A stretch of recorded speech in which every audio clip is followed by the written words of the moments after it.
Thank you and welcome to the show this morning. The topic this morning is the sociology of race in the United States.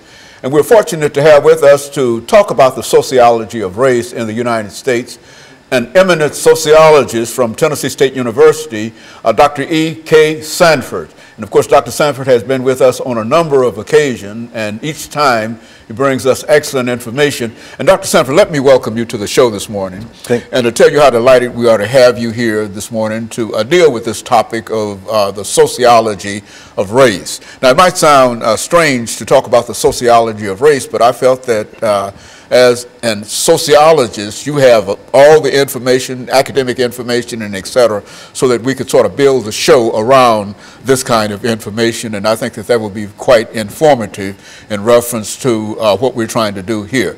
But before we get into that, let's have you to give our audience some information in reference to your background, your education, and your experiences. I know you've been here on many occasions, and they've said it before, you've said it before, but there might be one person out there that might not know about you, that we feel that it's important for that person to know about you. So give us some information in reference to your background, your education, and your experiences. Well, thank you so much. And as you said, I am a professor of sociology at Tennessee State University.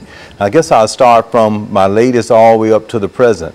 I did my postdoc at the Pennsylvania State University in Penn State, and there I dealt with the elderly, intergenerational family studies, and inequalities that exist within the elderly population of the United States.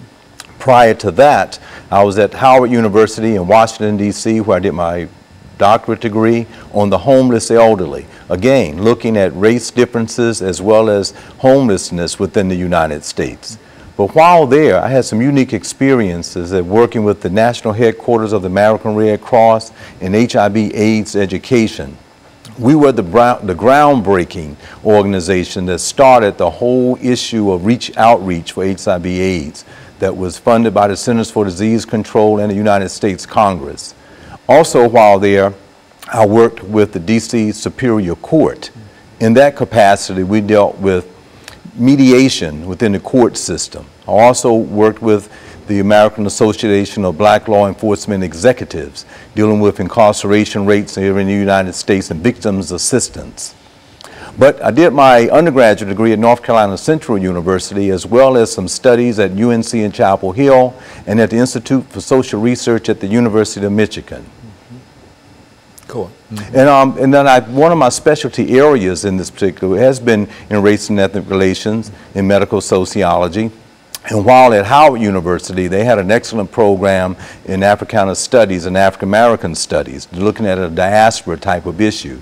And I did an external minor while working on a doctorate degree in that, which I think is very relevant for today's topic on looking at the sociology of race in America and how it has persisted from an earlier time to the present.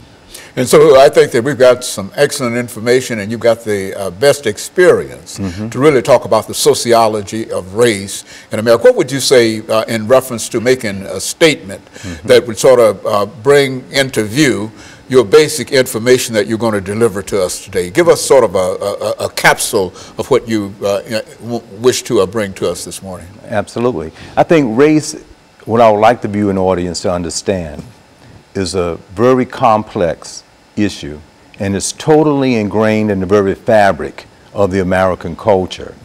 And when I say culture, I'm talking about that complex whole that includes knowledge, traditions, values, and that's passed down from one generation to the next generation. So with that said, it's important to understand how race actually came about, how it was constructed here in America from 1619 to 2016. So I would like at the very outset to understand the complexity of it, because sometimes it gets so ingrained that we become so commonplace and it becomes something that we just think that is just everybody there. know about it. Everybody knows about it. Like a language, for an example. We were born in America, so we learned to speak the English language. And as a result of that, we were born in America, and with certain cultural traits that exist, those things are learned as well. So I think that's the point of departure of our discussion today, and to try to understand the complexity of it, because presently in 2016, we have a issue of people feeling that, well, that was back then and this is now. So I'm hoping today's discussion will bring us to bear on how we need to define it, understand some of the key terms that are very important in understanding race and racism in America, because you have to understand something before you can then understand how it's present. Very good. And if that understanding is misled or not understood, then we have a tendency to have a generality about it. Very good. We're going to take a first commercial break, and we'll be back with our audience following this very, very short commercial break.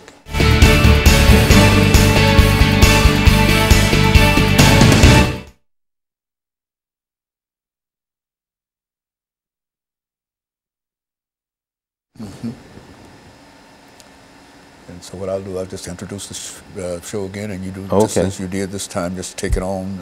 Okay. And I'm over here, you know. All right. And I'm trying not to put any information, Oh, yeah, that's all right. in your audio, and but I'm over here. You just see me moving. Oh, I understand. Shaking my head, whatever, you know.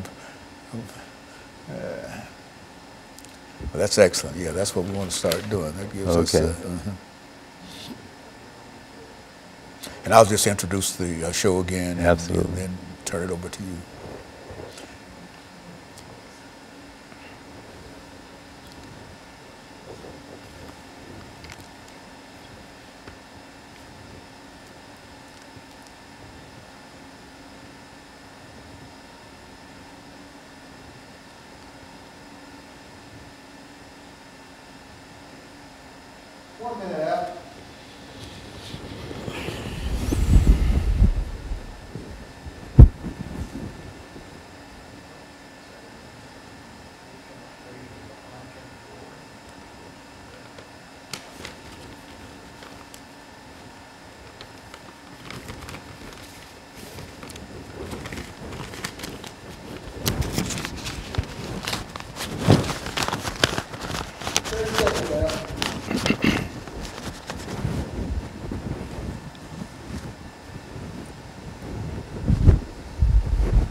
Thank you, and welcome back to the second segment of the show for today.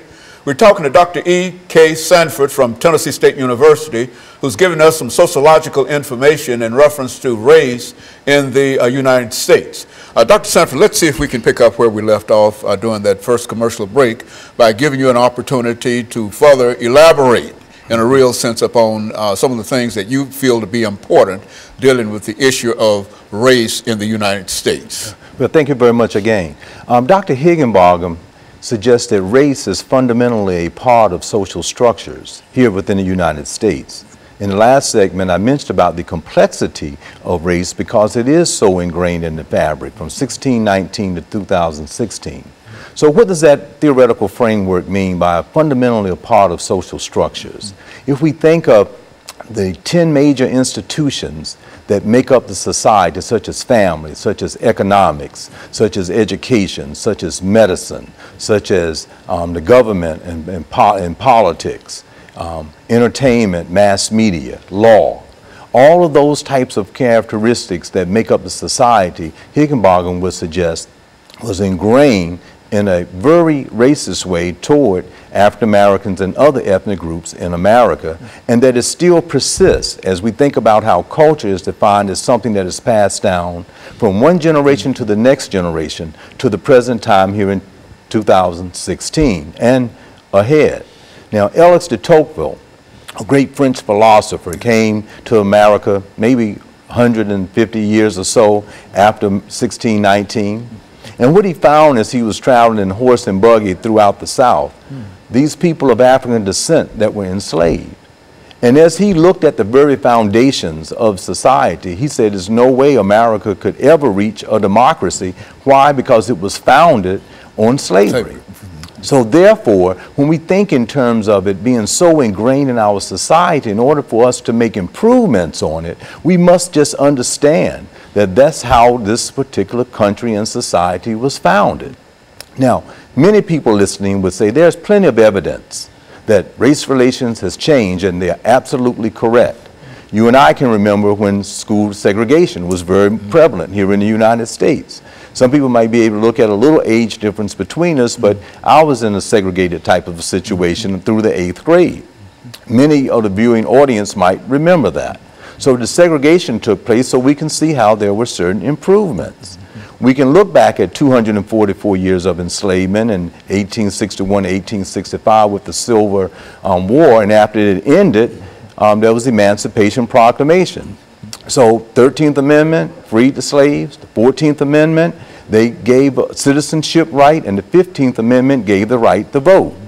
Now, when we talk about Higginbotham's piece on it being so ingrained in the fabric, we're talking about 1866, and Dr. Martin Luther King Jr. in 1865 was making the comment that people still do not have the fundamental right to vote in America. That's 100 years after the voting rights was given to slaves that were freed. So that's that notion of that. So we can see other possible improvements in race relations in America. The segregation is mentioned. We can see that we can drive any place from the East Coast to the West Coast, and if you want to get a place to live public accommodations are certainly free. You can speak and do anything that you want to, go into any store that you want to. We can even go as far as say now we actually have an African American president, and we can see representatives on the Supreme Court since that's such a topical issue. So there have been improvements. However, as we look at those improvements, we can also look at these disparities that I mentioned from my postdoc training through my PhD that are still very present, such as incarceration rates that you and I have talked about on the show many a times. Those disparities, if you look at Dr. McIntosh's piece, after slavery, that so many people of African descent were incarcerated and then sold out or given out to owners to make money. Presently, when you look at the incarceration rate, you still see a large amount and the highest percentage of African American males that are in prison. When you look back at an earlier time period in our history, you can see that people were fundamentally lynched and killed. Well, today you say, well, how does race is so much a part and ingrained in the very fabric? Good. When you see someone that may in that institution may have broken the law and someone is shot, that in the subconscious of that person, they still might shoot a person 14, 15 more times. Now, if you just think about if you go hunting and if you shoot a deer or any animal, you might shoot them one time as a good shot is done. You don't think about shooting them 15 more times. So we can see how something within the subconscious really is still present within our society as an indicator. So in sociology, we have to have a very clear definition of race. And race is fundamentally defined as viewing someone's attitudes and beliefs of someone's physical characteristics, such as skin pigmentation, hair texture, those things that are just obvious. And